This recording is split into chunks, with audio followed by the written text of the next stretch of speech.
آگے لکھا ہے 36ویں آیت میں ٹائم کے بارے میں.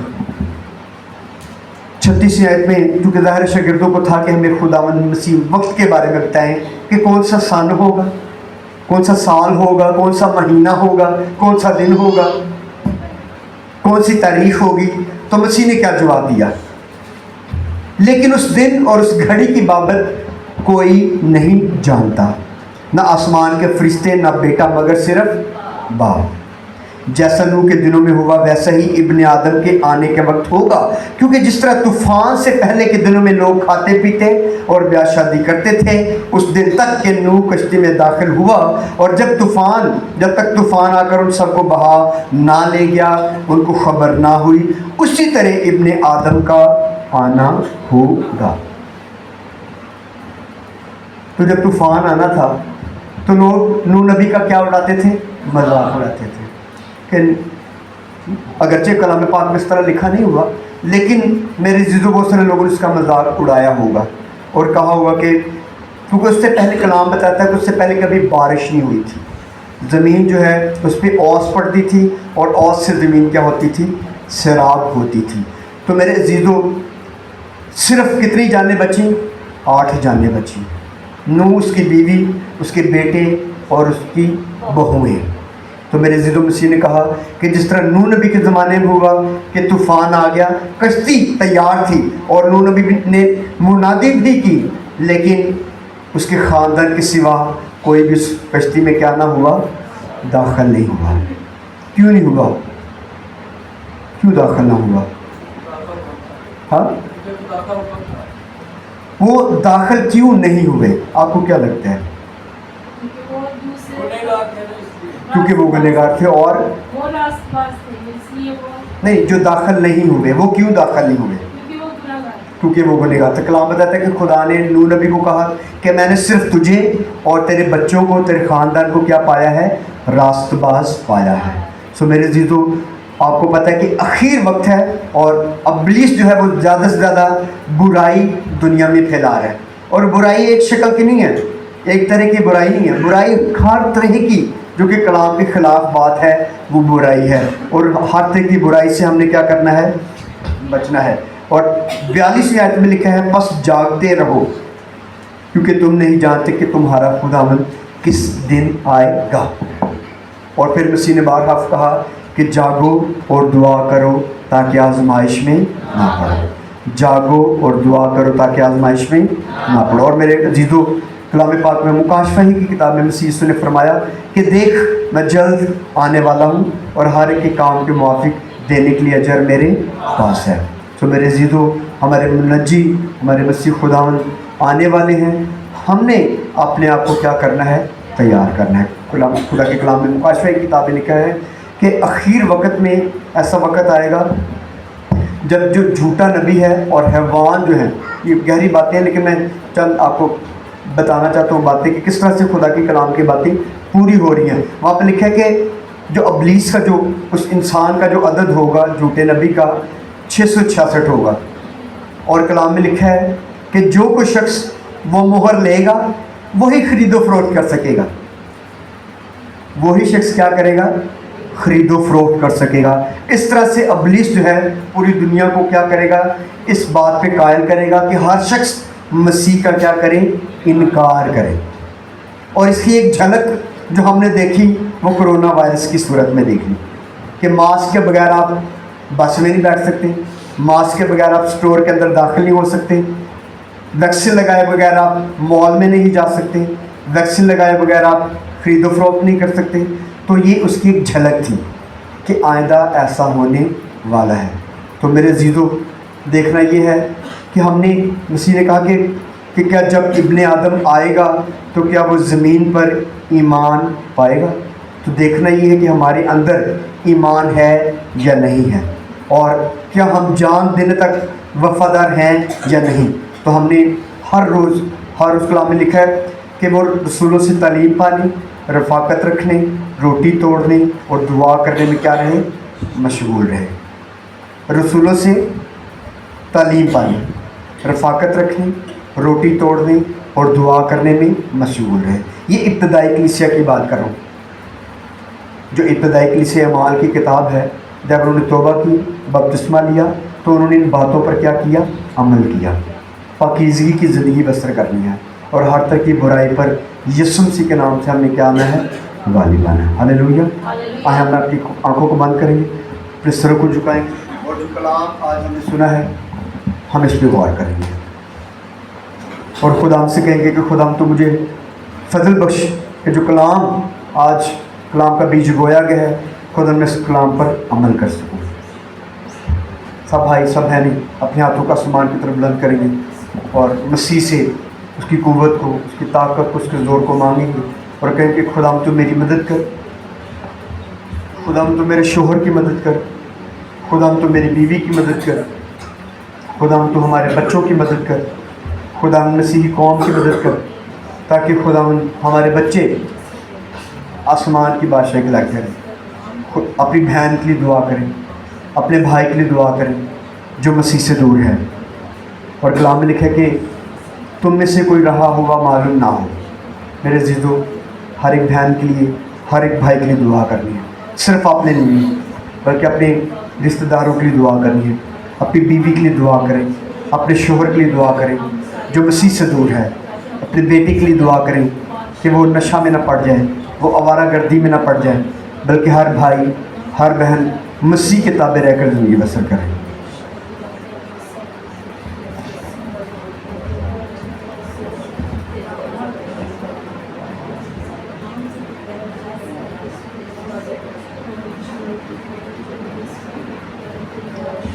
احباب جی، ہم یسوع مسیح کے نام میں آپ کی شکر گزاری کرتے ہیں آج کی ساری بات اور پرستش کے لیے جس میں آپ نے ہماری رہنمائی کی۔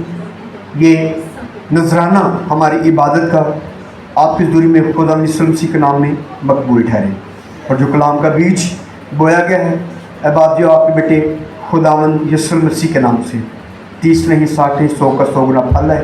اور اگر کوئی بیمار ہے، کوئی کمزور ہے روحانی طور پر یا جسمانی طور پر، تو دعا ہے احباب جی وہ بیمار، وہ مریض، وہ کمزور شخص آپ کے بیٹے خدا یسوع مسیح کے نام میں شفا پائے، اور ہر طرح کی روحانی اور جسمانی کمزوری یسوع جی آپ کے نام سے جاتی رہے۔